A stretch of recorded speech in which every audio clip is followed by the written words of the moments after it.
Well, I guess I should start by saying that thank you for having me here and allowing me to share the things I learned when I studied at Earlham School of Religion. Um, I was affected by, I was in the corporate world for many years. I worked in the pharmaceutical industry. And in 2006, I went to the gathering and I had a really difficult time at the gathering at that year. And I wrote about it in a Friends Journal article about how it really caused me to question whether or not I should be a Quaker because I really felt attacked. And part of it was because I didn't feel like they understood business. And that's part of what led me to go to ESR. I had read all the books from Meeting House to Counting House, the various Quaker history, but I wanted to know more. So I spent my time at ESR doing a deep dive into various aspects, and you're going to hear a lot about, comes from various different places, from religious history, from economic history, from Quaker theology, and then the work I did for my thesis. So I'm going to share my screen.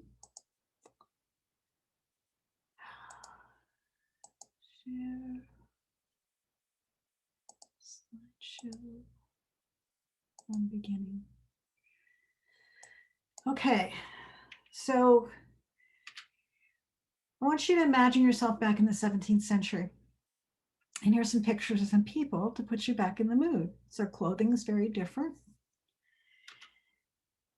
You're right in the middle of the English civil wars, which have totally upended society. King Charles I was executed in 1649, and Charles II was ascended to the throne in 1660, and Quakerism is born in the middle of that whole period in 1656. So there's all these wars happening, and there's 3 separate English civil wars. And it turns out where Quakers formed were basically where the battles were. So Quakers came out of the English Civil War. Besides the English Civil War, it's a time of transition. It's a time of economic transition, a time when they were working the field and the skilled craftsmen. But there's a move from the country to the cities because we're at the beginning of capitalism. We're at the beginning of efficiencies of industrial age. So work is becoming more efficient. As many people aren't needed at the fields. You're starting to use some rudimentary machinery, and people move to the cities because they understand that they can make a good life there. But they live in rundown tenements and in very crowded conditions. And the cities are not a very healthy place to live in at all. Life expectancy in the cities is probably 20 years less than in the country at that point. So it's a transitional time. And one of the studies I did in one of the classes at ESR was about the religions that happen in areas when there's this transition, and religion plays a huge part in it. So Quakerism became an alternative society in this period. It arose out of Puritanism, but Puritans are at odds. Quakers are criticizing Puritans for their hypocrisy. Puritans believe that, I'll go into what Puritans believed in a minute. But Quakers are criticizing Puritans, and Puritans are putting them in prison. And multiple laws prohibiting Quakerism meant Quakers couldn't go outside of Quakers for help. Okay, they needed to stay within the Quaker society. It's really a very alternative society. We can't conceive of that today because we're very integrated in society, but that's recent. That's a century old. Back then, it was a very alternative society. And the other thing that's happening is Quakerism is starting at the dawn of capitalism. And in the very birthplace of capitalism, England is where capitalism first developed. And there's lots of people who've written about why and how it happened. And I'm going to talk about one of the people who you've probably heard of. And here's a picture of his book. Max Weber wrote at the beginning of the 20th century that the reason why capitalism developed where it did was because of the Protestant ethic. And he has read Fox and Barclay, actually, and he lumps them in with the Puritans. And he's citing other Puritans also. But he doesn't quite get the difference between Puritans and Quakers. And the Calvin scholars, and I read a bunch of Calvin scholars who say Weber got it wrong, and I'm going to tell you about that in a minute. So I think to a large extent, Weber is actually talking about Quakers and not about Puritans. And this is an analysis I did for a presentation I did on this topic. Weber says that the factors that led to the development of capitalism, where and how it developed, were the listed on the left: asceticism, that there's a lay earthly calling, a desire to better oneself financially, self-control, reliance on exterior signs to assure oneself of being an elect, and that they're ethically devout while pursuing gain. You didn't have to be poor to be ethically devout. The critics don't question a lot of it, but they question the elect part of it, the last one, but from the end. The critics say that Weber got Calvin's predestination theology wrong. If you remember, predestination is you can tell when somebody is going to go to heaven because they're successful here on earth. But what's interesting is that when you read some early Quakers who were Puritans who came to Quakerism, a few of them that I heard, I'm referring to Marcel Martin's work here, that they did have this anxiety about whether or not they were elected, whether or not they were going to go to heaven. And Quakerism resolved that for them.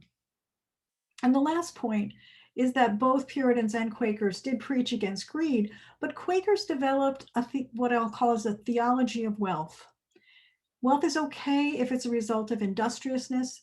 It's a blessing from God if it isn't using for excess consumption and if it's used for the poor. So this really fits, and I didn't highlight here. There's a Quaker scholar who said these things that I'm copying, and so Weber really is talking about Quakers when he's talking about what the beliefs were.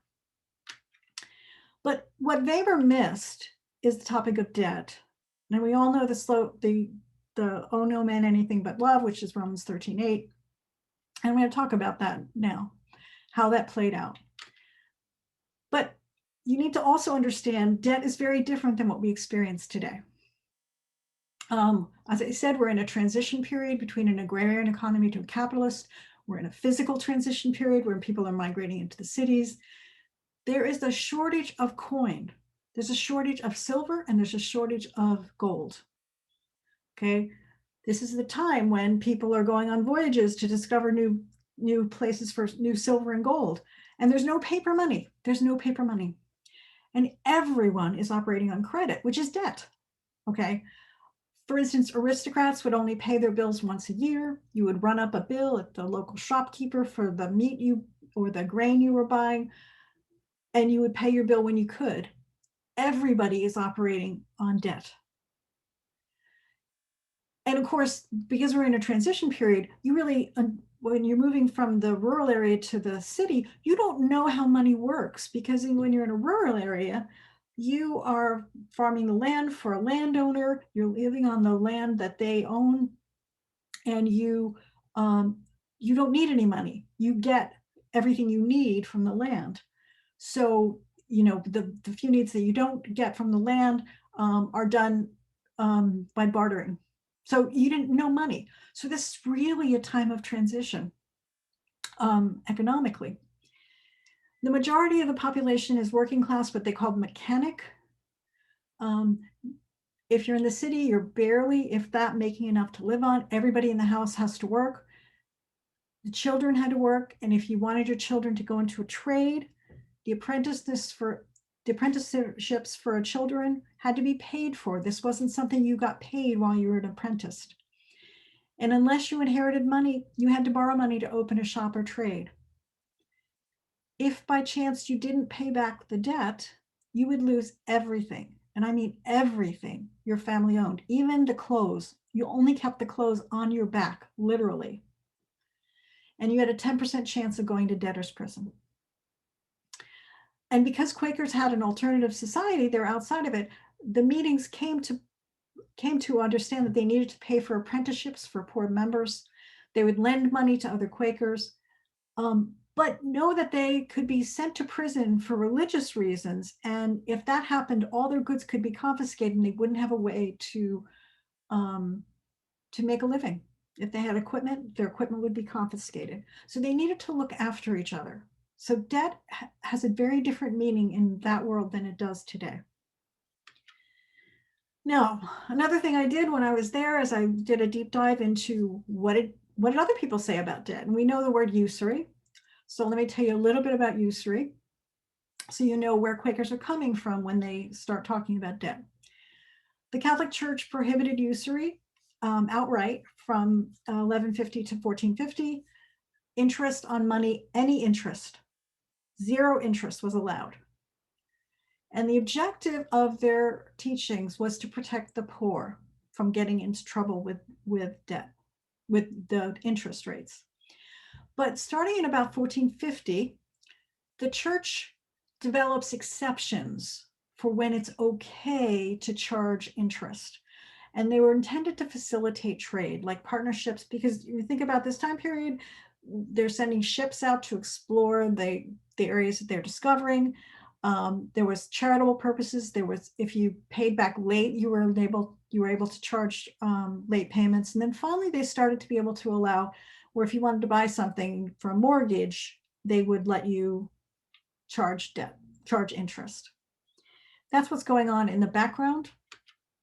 And then in England, the English thought about debt is mirroring the Catholic thought. Now, the English church is founded by Henry VIII, who takes it out of the Roman Catholicism because he wants to marry for a second time, wants to divorce his wife. He doesn't change anything about what the church believes. He doesn't change the theology. But after his death, things start to change, and it's the influence of John Calvin. And I could talk a lot more about that in a different talk.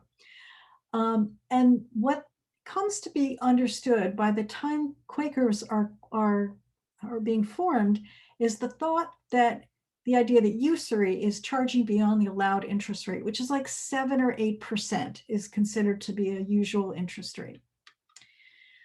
So Quakers come into this, the movement is born. They don't want to be hypocrites. That's a major movement.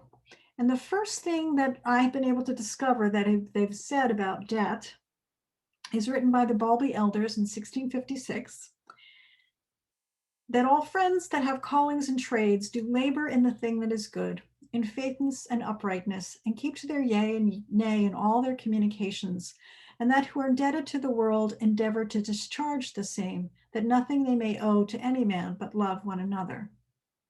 So I put the Bible verses underneath it that the Balby elders are referring to. They're quoting 2 Bible verses very clearly.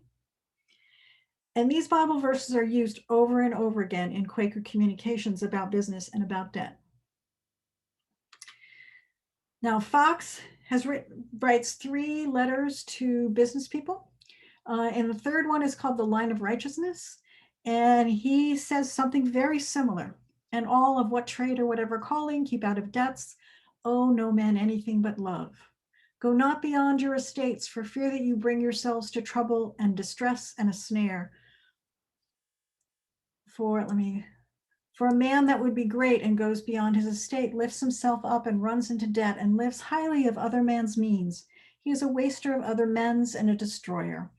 He is not serviceable to the creation, but a destroyer of the creation, and encumbers himself and troubles others and is lifted up, and who would appear to be somebody.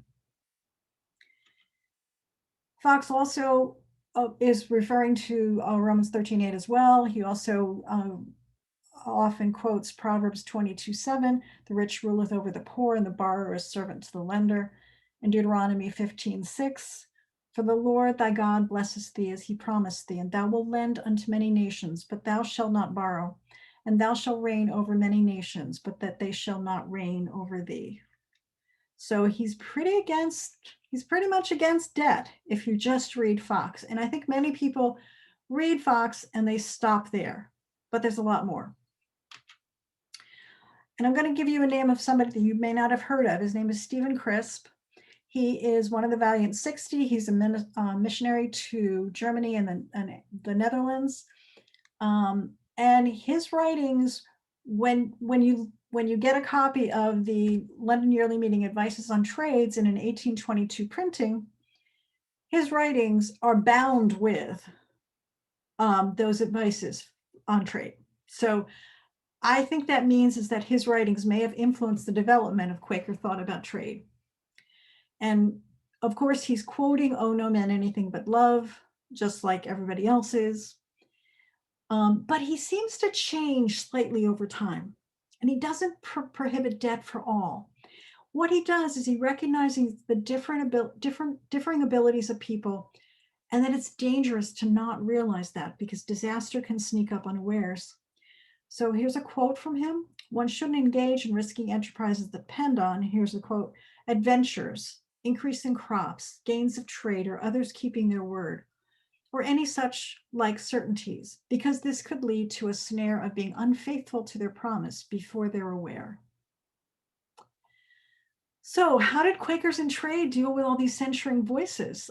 And my response to that is they developed a set of spiritually based rules for how to run their business according to the messages from God with an enforcement mechanism. So here's the rules. Keep good accounts. And London Yearly Meeting advises friends frequently inspect the state of their affairs, not overspend. Here's the advice. Friends everywhere, be very careful to avoid an inordinate pursuit after the things of this world. No overtrading or overreaching. London Yearly Meeting again, not launch forth into trade and worldly business beyond what they can manage honorably and with reputation. Echoing what I said about Stephen Crisp, that different people have different abilities. And then finally, no risky behavior. And I'm going to go over this in a minute with the South Sea bubble, but here's what the advice is. It is earnestly desired that friends be careful to avoid all pursuit after the things of this world that depend too much on hazardous enterprises. Now, those words, hazardous enterprises, are really important words in Quaker history of business.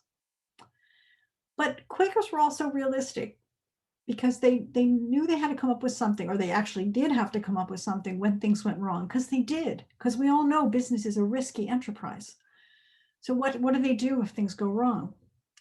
You have to work with your creditors. And Quakers really are the first people to both be auditors and have a system for bankruptcy. So London Yearly Meeting advice: immediately disclose their circumstance to some judicious friends or principal creditors and take their advice on how to act, and be particularly careful not to pay one creditor in preference to another. And even unlike current bankruptcy court, Quakers, if they later on they could pay it back, they would. And they really did. And you weren't allowed to make any contributions to the poor even later unless you had paid it back. And there was even a responsibility of the monthly meetings to keep an eye on members. London Yearly Meeting, have a watchful eye over all their members, especially those that may be deficient in discharging their just debts. And then they also, London Yearly Meeting later on asked meetings to inspect the books of their members once a year. And if they didn't cooperate, if any proceed contrary to such advice, then friends may justifiably testify against offenders. And Philadelphia Yearly Meeting had, someone has done analysis of Philadelphia Meeting's disownments, and 5% of the disownments in Philadelphia Yearly Meeting in the early, first 100 years were for debts, for how people handled debt. Now, not everything isn't all sweetness and light, and business is a risky enterprise, especially when your business is often dealing with ships that are going under. That actually, one of my ancestors was a ship captain who was lost at sea. So this happened pretty frequently. And what happens in 1711 is Queen Anne, a short-lived queen, the crown wants to find a way to refinance the government debt. And they decide the way to do that was to form a company called the South Seas Company. And what they would do is not just finance the debt, but they would also offer to the company the ability to trade with Latin America. Now, they're a late mover in this. Portugal and Spain have already pretty much locked up most of the continent of South America. So this turns out to be not very worthwhile, but people get really excited about it. And they bid up the stock in the South Sea Company to very high amounts. And then in 1720, 9 years after it was formed, the bubble bursts and the stock becomes worthless. Well, Quakers invested in the South Sea Company and they lost their money. And so what happens is that 4 years after the South Sea bubble burst in 1720, so in 1724, the advice I read to you about the hazardous enterprises was written by London Yearly Meeting. So the pattern is that something bad happens, and 4 years later, the Quakers come up with an advice to address that. The next event was the London Lead Company scandal. The London Lead Company was a company whose purpose was ostensibly to mine lead. And here's a picture of one of their works. And I'm not going to get the year right, but one of the things that they did with their money was they invested in the South Sea Company. And then they hid the fact that they had invested in the South Sea Company. And it didn't come out to light until I think it was 1728. So now 4 years after the advice. And of course, that's another scandal. And that's when you see the advice being written that monthly meetings should, rather 1732, so 4 years after the scandal breaks, the yearly meeting comes up with a set of advices for that monthly meetings should inspect the books of their members to know whether or not they're doing any hazardous enterprises. And then there's another discipline. Oh, I'm sorry, that I don't know what the 1728 was, but the 1792 was the members' books being inspected by the meeting every year. And I haven't been able to trace back what the scandal was for that prompted that. But you see that there's this pattern of setting out well, I'll go over the pattern in a minute. I've got some stories of how this played out for people. Nicholas Allen, who was from Somersetshire in 1685, he contracted debts of 100 pounds more than his assets. That's a lot. That's a lot. Some of the friends in the meeting believed that other friends should help him because it's the closed society. He can't go anywhere else. They inquired into the cause of his debts. They wanted to see whether or not this was because of anything that the Quakers have done. They say, no, it's not. They're concerned about the effect of his debts on the reputation of Quakers. They decide not to do anything, but they turn it into a lesson for others. And they write a memo, write a minute, which is what this is from. Another story. A couple in another part of England was spoken to a number of times by individual friends. They're advising you to regulate what have been the myths, both in yourselves and the family, and also to take some speedy care to satisfy what just debts you have. Now they're being told what to do to take a true account. Again, keep a good account and then sell what you have and give it to your creditors. And if they don't do it, they're going to disown them. Another part of England, the business wasn't doing well for Henry Thompson, but he's not in bad shape yet, but he could get into danger. So he realizes that he comes to the meeting for help, and they help him. And they help him get out. And then finally, Nicholas Wilkinson, also from Gainsborough, he was running into debt, and he wasn't really taking any care to pay what he owed, and he was hurting the people who owed him money. And they disown him, just outright disown him. So there's this concept running through everything that I've read is that they call a just debt. Now, we've heard of this concept of just war, and I'm not going to talk about what just war is, but the whole idea behind the concept of something that's just is, when is it okay and when is it not? And so they use the phrase just debt very frequently. You saw that in one of the quotes I showed you. So the way I've discerned what's behind just debt in these early Quakers is it has to do with who you borrow from, and you don't borrow from a moneylender. Instead, you're going to borrow from somebody who will be hurt if you don't pay back the money. Now, that's partially because it's a closed society. They didn't really have any choice, but that seems to be a crucial part of what they're saying. The second part is what you borrow for. You don't borrow for covetousness, you don't borrow for jewels or gold, and you don't borrow for hazardous enterprises. And then how much you borrow. You have to know what your finances are, and you don't borrow more than you could pay back if things went wrong. Seems pretty simple and straightforward, but we just saw a bunch of people got into trouble. And then here's the pattern that I started to talk about earlier. So the pattern is there's a concern at the beginning by hypocrisy of living in the truth. And they use certain Bible verses to guide their actions. They create a set of rules, which are enforced with disownment, but they did look into the reasons why people wouldn't follow them, and they wouldn't disown them if the rules were followed. And then when trouble strikes, they revise the rules.